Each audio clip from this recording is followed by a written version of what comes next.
नमस्कार विद्यार्थी मित्रांनो, या व्हिडिओमध्ये आपण पद्मदुर्ग या जलदुर्गांपैकी एक असणाऱ्या किल्ल्याबद्दल संपूर्ण माहिती जाणून घेणार आहोत।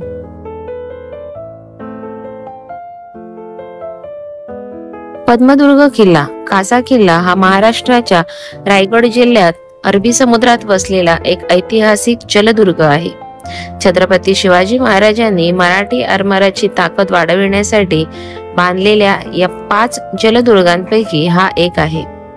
पद्मदुर्ग विषयी मुख्य मुद्दे खालील प्रमाणे आहेत। त्याचे स्थान जाणून घेऊ। पद्मदुर्ग किल्ला मुरुड गावाजवळ रायगड जिल्ह्यात समुद्रात मुरुड जंजिरा किल्ल्याच्या जवळ 4 किलोमीटर अंतरावर स्थित आहे। याचे बांधकाम आणि उद्देश म्हणजे पद्मदुर्गचा बांधकाम कालावधी इसवी सन 1676 चा आहे। हा किल्ला मराठा आरमारासाठी संरक्षण बळकट करण्याच्या उद्देशाने उभारण्यात आला। याची रचना आणि वैशिष्ट्य पाहू। पद्मदुर्गाचा आकार हा पंचकोनी पंचभुजाकार आहे। किल्ल्याच्या मध्यभागी एक मोठी मस्जिद असून ती सध्या भग्न अवस्थेत आहे। किल्ल्यावर चढण्याकरता व प्रवेश करण्याकरिता काही कठीण मार्ग आहेत। येथे काही तटबंदी, बुरुज आणि तोफा यांचे अवशेष पाहायला मिळतात। तसेच प्रवेश आणि आवाहन, हा किल्ला सध्या समुद्राच्या मध्यभागी असल्यामुळे तिथे जाणे कठीण आहे। बोटीने किंवा नौकेच्या मदतीने किल्ल्याजवळ पोहोचता येते। पद्मदुर्गाला पुरातत्व विभागाकडून विशेष संरक्षण मिळालेलं नाही, त्यामुळे त्याचा जीर्णोद्धार आवश्यक आहे। तसेच याचा इतिहास म्हणजे पद्मदुर्ग हा छत्रपती शिवाजी महाराजांच्या रणनीतीचे उत्तम उदाहरण आहे। या किल्ल्याचा मुख्य उद्देश म्हणजे जंजिरा किल्ल्याचा प्रतिकार करणे व मराठा सागरी सत्ता प्रबळ करणे हा आहे। किल्ला बांधण्यामागे प्रमुख उद्देश सिद्धीच्या जंजिरा किल्ल्याला आव्हान देणे आणि त्याच्यावर नियंत्रण ठेवणे हा होता। जंजिरा किल्ला अजिंक्य होता, त्यामुळे त्याच्या जवळपास समुद्रातच एक नवीन सागरी दुर्ग निर्माण करण्याचा निर्णय घेतला गेला। हा किल्ला मुरुड जंजिरा किल्ल्याला पर्याय म्हणून ओळखला जातो। या किल्ल्याची भौगोलिक स्थिती: पद्मदुर्ग किल्ला अरबी समुद्रात मुरुड गावाच्या किनाऱ्यापासून 4 किलोमीटर अंतरावर आहे। मुरुड जंजिरा किल्ल्याच्या समोर हा किल्ला वसलेला आहे।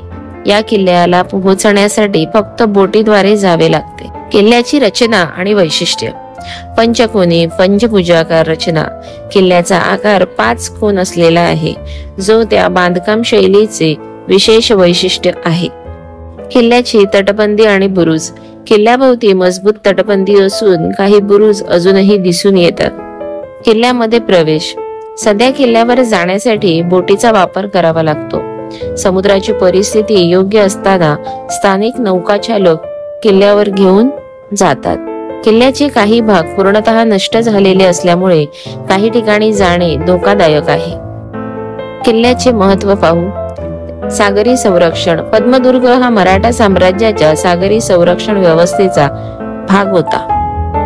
तसेच रणनीतीचे उदाहरण: छत्रपती शिवाजी महाराजांच्या रणनीतीचा आणि सागरी ताकदीचा हा महत्त्वाचा पुरावा। सांस्कृतिक वारसा: इतिहासप्रेमी आणि पर्यटकांसाठी पद्मदुर्ग किल्ला हा एक ऐतिहासिक ठेवा आहे। या किल्ल्याची सध्याची अवस्था म्हणजे हा किल्ला सध्या भग्न अवस्थेत आहे। पुरातत्व विभागाकडून किल्ल्याचे संरक्षण आणि जीर्णोद्धाराचे काम लवकरच सुरू होणार आहे। पद्मदुर्गला भेट देताना काही सूचना: समुद्राच्या लाटांची स्थिती पाहूनच बोटीने किल्ल्यावर जावे। स्थानिक मार्गदर्शकासोबत जाणे सुरक्षित ठरते आणि किल्ला बघताना जमिनीवरून चालताना काळजी घेणे गरजेचे आहे, कारण बऱ्याच ठिकाणी वाळके आणि मोडकळीस आलेली रचना आहे। थोडक्यात पद्मदुर्ग विषयी: पद्मदुर्ग हा छत्रपती शिवाजी महाराजांच्या सामर्थ्यशाली सागरी ताकदीचे प्रतीक असून त्याचा इतिहास आणि रचना अभ्यासण्यासाठी तो महत्त्वाचा असा जलदुर्ग आहे। त्याचे योग्य संवर्धन आणि प्रचार होणे गरजेचे आहे। या व्हिडिओमध्ये आपण छत्रपती शिवाजी महाराजांनी बांधलेल्या जलदुर्गांपैकी एक दुर्ग पद्मदुर्ग याविषयी सविस्तर अभ्यास केला। असेच अभ्यासपूर्ण नवनवीन व्हिडिओ पाहण्यासाठी व्हिडिओला लाईक करा आणि चॅनलला जास्तीत जास्त सबस्क्राईब करा। थँक्यू।